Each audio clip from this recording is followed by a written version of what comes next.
Yeah. I put it in there.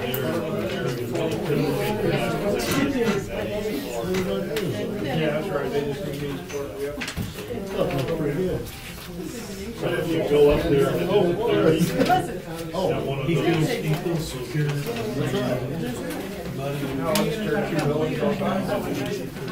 Yeah, I was. I didn't want to. Okay.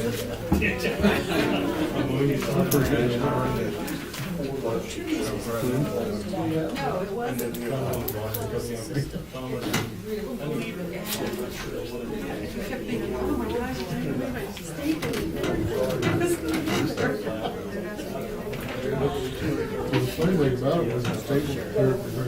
So I was able to open it up fully. You were just far. No, I just checked the I've been far away from it. according to Kenny, they got I don't know.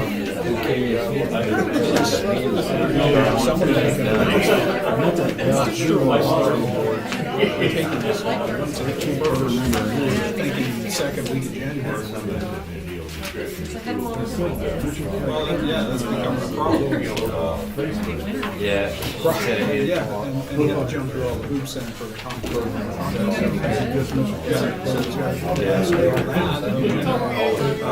So it's I've been buying my yeah, I mean, Only 75 people. they notify them, but what they don't want to do is announce. I guess they're done with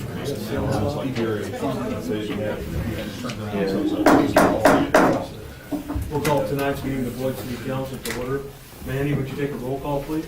Lloyd Luttrell, Present. Pat Struble. Here. Kent Miller, Here. Bob Richard, Here. Matt Audie, Here. Robert Peterson, Here. Rick Brown, Here. Frank Delco. Here. Thank you. If you'll stand with me for the invocation, the pledge of allegiance. Heavenly Father, thank you for letting us gather here today and practice the freedoms that we have for free elections in our community. Continue to bless our community, be with us, bring us some abundant moisture that we are gratefully needing. Be with our volunteer firemen as they're having to deal with the dry conditions in down the countryside. In your name we pray. Amen. Allegiance to the flag of the United States of America and to the republic for which it stands, one nation, under God, indivisible, with liberty and justice for all.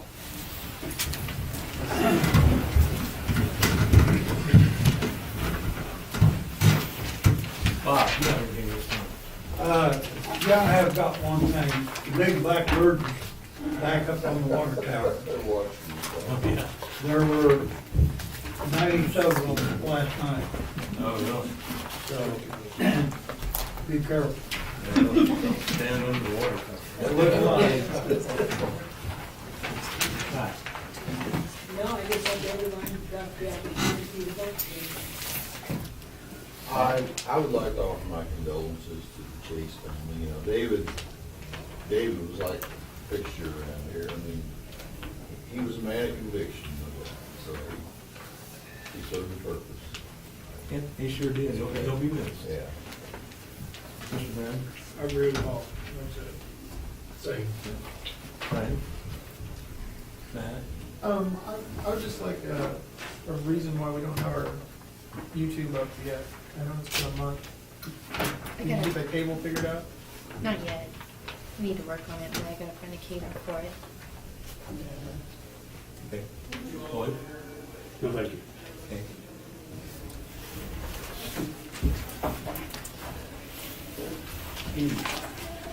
The only thing I have is, you'll see you don't have an impound fee ordinance yet. I'm still working on that, so it'll be next meeting or 1st of May. And we'll get a draft ordinance to you on that. Other than that, I think Lynn's gonna cover what he and I have been working on, so. Okay, thank you. Lynn? Yes, I think she's talking about the cable franchise agreement we talked about last meeting. We have a work session on that. We did meet with Cunningham Cable about that, talked about what terms they would like, what we would like to, and I think we're pretty much in agreement on the terms going forward with that new agreement when we reach that point. But they did point out to us that we were going to go to an increase in our franchise fee. They would like all telecommunications companies to pay the same.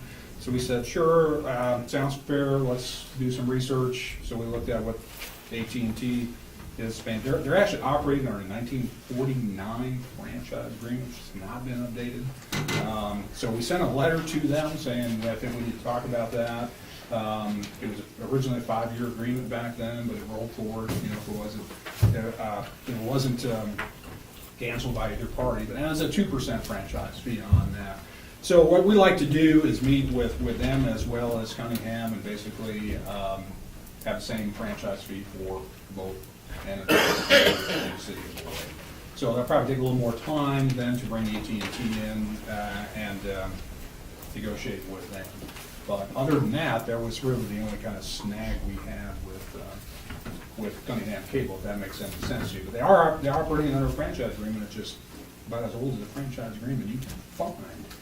Mysteriously enough, 1949 it goes back to, and we don't really find any other franchise agreements that we've got right now. Another thing that's come up is that a number of people have been contacted about water line insurance. Seems like a couple times a year we get this in our community.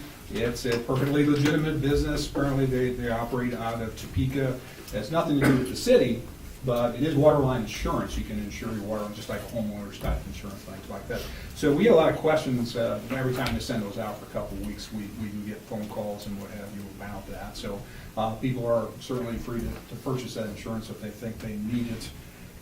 Comprehensive planning, Hannah Keelan and the city is going to run their third and final meeting. Will be coming up on the 22nd of April downstairs at 7 o'clock.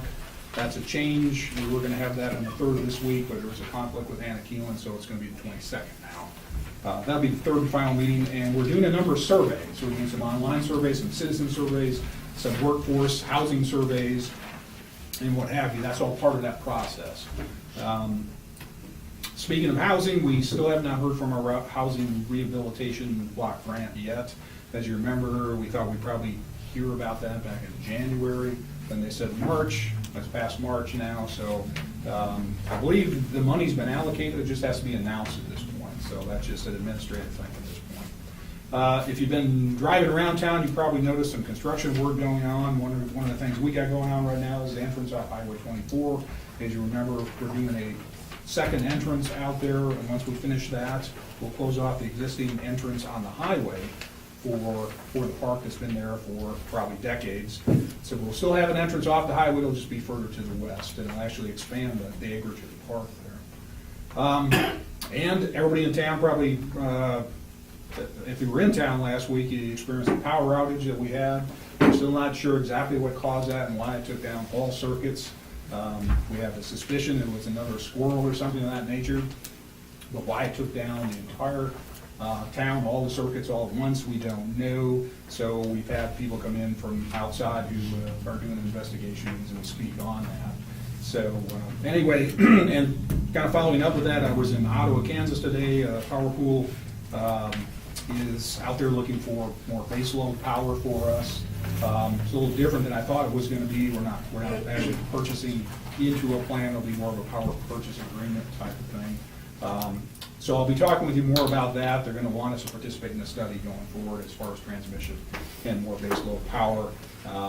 So it'll cost us a few bucks to participate if we want to in that. So anyway, that's all I can think of right now. I got a question, Glenn.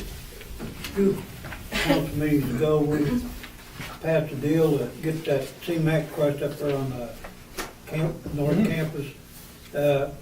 What's come of that? It was supposed to. Mike, we heard from the crusher yet, or? Yeah, I talked to them earlier this week, I think it was.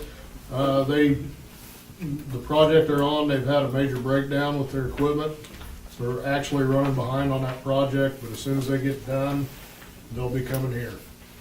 He's estimating about probably another 2 to 3 weeks. Thank you, Glenn. All right.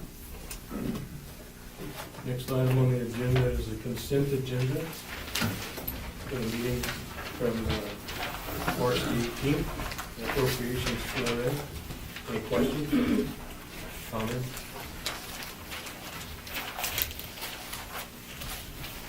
If there's no questions, I entertain a motion to approve in its entirety.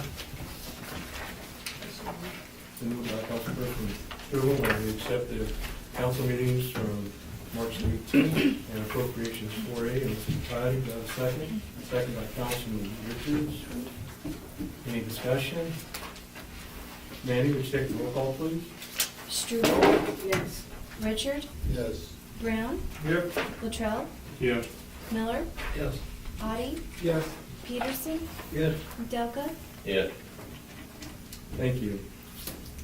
Next item on our agenda is ordinance 2144, the electric franchise fee. And this was, we discussed about raising it by 1% a year for the next 3 years.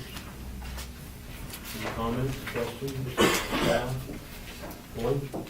I still, I guess I would like for somebody to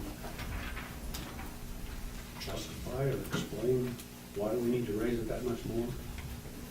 I mean, what's the purpose of the funds that we're trying to gather? Most of the funds are gonna be used for updating circuit 4 and 9. We talked about that, I'm gonna guess probably maybe 3 or 4 months ago, to get out and alleviate some of the load out on circuit 13 out towards Sunflower. I do have, I'm awful close to having a complete cost on it. Probably in 2 weeks or 3, I'll be ready to present that to the council. You're probably looking at between $600,000 and $700,000 to get that converted. And then when you get done with that, you're gonna have to start looking at converting the one going up towards North Campus, and which is gonna be a lot more money than this one here by quite a bit, Lloyd. We have a cost estimate there at the plant. It's gonna be $250,000 just to get that structure there west of the plant ready to go ahead, and so you can pull 4 more circuits out of there, which one of them's gonna go up towards North Campus and try to help alleviate some of that. And while we're doing that, that north sub up there, we're hoping to get enough load off that maybe we can eliminate that north sub up there, down there. Is there a plan in place to set this funds aside? I mean, Specifically just for that? Yeah, well, and that'll also, just add one more thing, you know, we do have that proposal, I guess, if you call it that, from the gas company, or the requirement that we run the gas line, a specific gas line, and they estimate that at $700,000. So all those together is, you know, far gonna exceed what we're doing here. Yeah, I mean, you could dedicate, you know, what increased franchise fees. Part of it goes right now, the 4% goes to the debt on the cooling tower project. That's where part of that goes right now. So the other half then could be dedicated toward the other projects that we're talking about. Well, what do you use the franchise fee for? Well, the franchise fee basically is what we impose on ourselves, and it basically transfers money out of the electric fund to the general fund and employee benefits, that sort of thing. I mean, so that's where it goes. So you're basically just replacing that. It's just like when we're charging, we're talking about with the AT&T or cable brand, we charge them and they pass it through on there. So you're really not gaining anything in that respect. You're just not losing it. You're hoping to break even on your franchise, and that's why, you know, I always thought it should be back up to the 8%, so it matches what you're charging yourself. Could you run that by me again? You're already charging the what 8%. What those are paid for? I mean, the way I understand, we take out the 8%, you know, I mean, your franchise fee is coming out for your general right now. I mean, it's basically it's a transfer. I know, what does that pay for? Well, it goes whatever, you know, in the general fund, and then we also take out from the electric to the employee benefits, because they have to pay for them too. That's a separate thing. That's a separate, has nothing right. to do with franchise fee. Right. Well, I mean, it's all money coming out of the fund, but yeah. So basically, you're transferring from the electric to the general with your franchise. It's just like you would if it were a private business, and that's why you do it on your cable, your telephone, gas. I don't think there's another one. Usually in a business, you use that for backup. Well, yeah. Put and it that- aside for future use. Can we when you need it. encourage Right. that we go to, Could we specify a certain amount of his franchise fee go to that project, or those projects Well, that Ronnie's looking at? Yeah, you certainly can. That's why we've been building up that, the fund. It's now, at the end of the year, top slightly around $1 million. So we made some headway on that, anticipating a number of these things that are coming at us, at some point. So that's been the goal, is to build that until we can feel comfortable that we're gonna be able to survive whatever storm hits us, and then do whatever capital improvements need to be made to the power plant and to the system. and how much do you anticipate that's gonna generate? Well, each 1% right now would probably be about between 50 and 60,000 per year. And that would be about, given your sales right now, I mean, each 1% roughly. And then next year it'll double. And that, right. That's not gonna And come triple. close to even making the payments on what he's talking about. No, it won't. I mean, it won't, like I said, I mean, it's just so you're not losing it right now. Yeah, I mean, there'll be, so if we do get into more of that, but we do have we have a pretty decent cushion right now, so it won't all come out of your franchise fee. I don't think Ronnie's indicating you're gonna take all that money that you're getting from the Well, right. franchise. Any other questions? Aren't we right now, we're charging ourselves 8% and we're collecting 5%, is that? No, what do you mean? Well, yeah, because you're charging your general fund is basically charging the electric fund the 8%. But we pass 5% through right now. 5% just went to pay off the loans on the power. 4% for that, yeah. So 1%. 1% is, right. Any other questions? 16%, that's. Entertain a motion. So, motion's been made by Councilman Miller that we approve ordinance 2144, the electric franchise fee increase. Who was second by Councilman Richard? Mandy, would you take a roll call, please? Latrell, No, Richard, Yes. Delka, Yes. Struble, Yes. Peterson, Yes, Audi, Yes. Brown, Yep. Miller, Yes. Thank you. Next item on the agenda, ordinance 2145, an electric impact fee. And the impact fee is based on amperage of the new service requested. Any questions, comments? do we not have an impact fee now? It's $400 per resident. And we're increasing it to? The resident, if they're gonna say it's 200 amp, it's staying the same.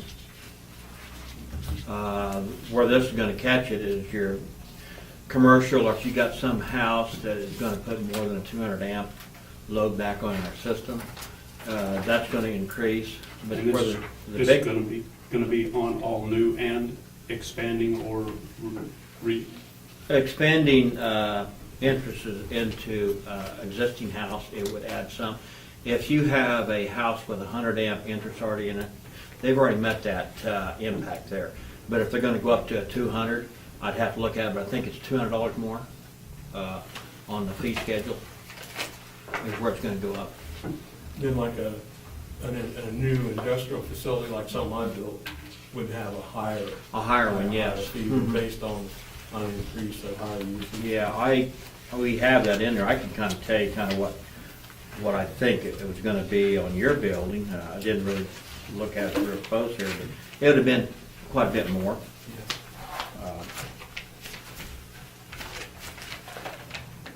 I think we charged you $350 because you was on the old one before we raised that last year. It would have been $750 on you, on this new one. Not a big increase. But it all helps out on the end. And- Sure. And this money here can be used on updating circuit 4 and 9, because that's to me what an impact really is for. is to update stuff once it gets overloaded. But there's not enough money that's gonna be derived from this here to help out much on it. But it's money that can be going towards that. Okay. Any other questions? Entertain a motion for approval. Moved by Councilman Richards, that we approve ordinance 2145, the electric impact fee, it was seconded by Councilman Brown. Any further discussion? No further discussion. Mandy, would you take a roll call vote, please? Struble, Yes. Richard, Yes. Audi, Yes. Delka, Yes. Latrell, No. Peterson, Yes. Brown, Yep. Miller, Yes. Thank you.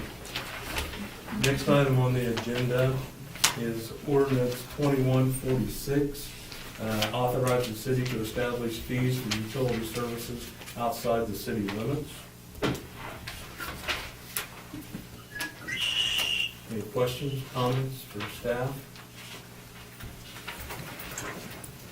No questions or comments, I entertain a motion to approve ordinance 2146. So moved. Been moved by Councilman Brown that we approve ordinance 2146, establishing utility service outside the city limits. Second by Councilman Richards. Any further discussion? How much is this more than if you lived in the city limits? Is it 10%? It's No. this is set right now, if you adopt the fee schedule that's coming up, it's $1,400. That's just They a hook al- to, Right, they also have to pay the impact fee and the cost of the construction. Oh, okay, excuse me, I was thinking of something else on that. Yeah, So it's 1,400 more. than if you were in town. Is that, was the reasoning for this to motivate people to apply to be annexed or something? I think that's probably some of Kind them of where going we headed. outside the city and getting our utilities and not have to pay much more where you and I are paying property tax here inside of town, so. they already set that back in '94. When I lived outside the city limits, we was wanting a water line put out there and they was willing to do it. And they wanted $1,400 out of us just to hook up to it if we stayed outside the city limits. And that's where the $1,400 come from. And Kent made a statement to me, that's 20 years old, and that's true. You know, it could have been more. But if we get it on the fee schedule, then we can start increasing it if we think that's where it needs to go.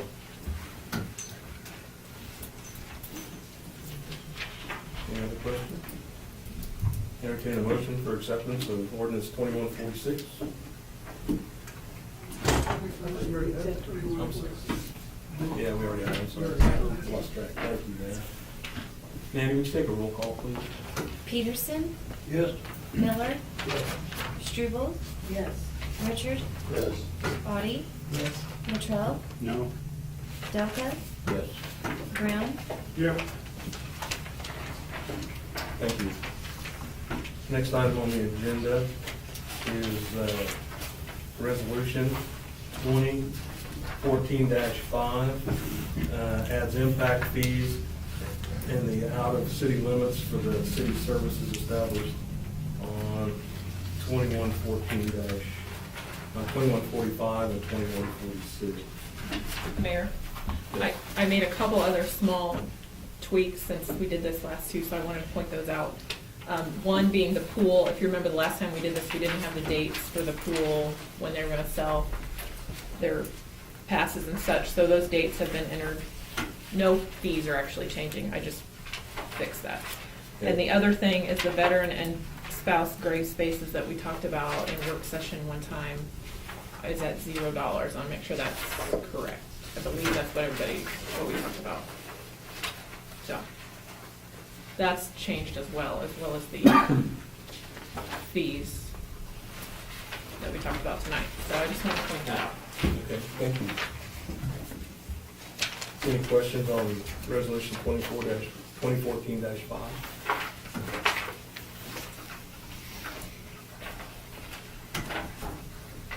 Entertain a motion. Motion's been made by Councilman Peterson. Second by Councilman Belka. Is there any further discussion? No further discussion, Mandy, would you take a roll call, please? Richard, Yes. Delco, Yes. Struble, Yes. Peterson, Yes. Latrell, No. Brown, Yep. Audi, Yes. Miller. Yes. Again, thank you. Moving on to the formal actions this evening. First item on the formal actions is boring bid from Larson Construction.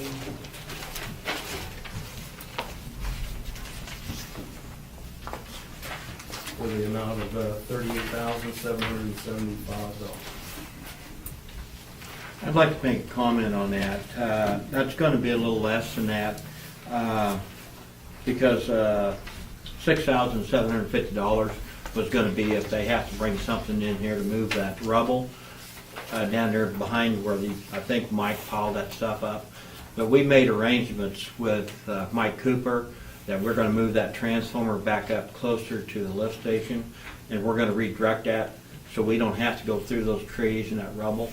So that price should come off there. And on two of those boring bids is for different projects. It's not just for up there at the North Campus. We have a project over here where Witcher's Color Corporation, between Great Landscaping and that old car wash there at Witcher's, there's a 10-foot easement there that we've got to get a line down through back to Witcher's Color Corporation, because they're going to be splitting all that stuff up down in there. There's 1 meter down there that meters it all. We got to get down there and divide that up in 3 different ways. And there's no way that we can get between that and dig that with all the other utilities in there and go across the highway at the same time. So we're electing to bore that and get that over there because we think it's going to be a lot cheaper for us. And then out on East 8th Street, across the street from Paul Abrams, if anybody knows where Fritz Gwynn lives, we're trying to get a conduit from 8th Street all the way down there. And we have an easement there, but there's a house right in there that has a bunch of cedar trees that are growing out over top of our easement.